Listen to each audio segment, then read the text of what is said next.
Breaking news, Shakib খানের নিঃস্ব cinema এবার থাকছেন কিংবদন্তি অভিনেত্রী ববিতা। তোমার আর আমার জন্য সেরকম কিছু করণীয় থাকে, চ্যালেঞ্জিং রোল থাকে, জি, তাহলে আমি madam. করব।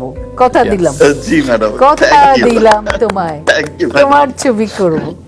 তাহলে কি 2027 সালে রোজার ঈদে শাকিব খানের নিঃস্ব সিনেমায় শাকিব খানের মায়ের চরিত্রে দেখা যাবে ববিতা ম্যাডামকে? আমেরিকা থেকে ফোন করে আন্তর্জাতিক তারকা ববিতা ম্যাডামকে জন্মদিনের শুভেচ্ছা জানান মেগা স্টার শাকিব খান। ও Madam, মাই গড, Assalamualaikum, madam. শাকিব কেমন আছো? ম্যাডাম, আসসালামু আলাইকুম ম্যাডাম। ওয়ালাইকুম আসসালাম, কেমন আছো? ভালো আছো? শুভ জন্মদিন ম্যাডাম। ভালো স্কিপ পেলে মেগা স্টার শাকিব খানের সাথে আবারও পর্দায় ফেরার প্রতিশ্রুতির কথা দিয়েছেন ববিতা।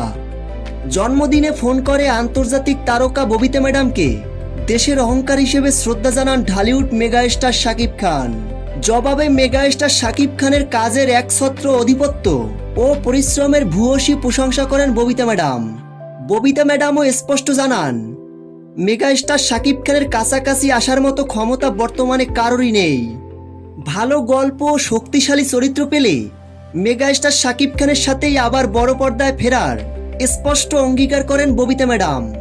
খোদার পরে মা, মনে বড় জ্বালার মতো মেগা স্টার শাকিব খান ও ববিতা ম্যাডামকে আবারও একসঙ্গে দেখতে আপনারা কতটা ব্যাকুল? কমেন্টে জানাতে পারেন আপনাদের মূল্যবান মতামত।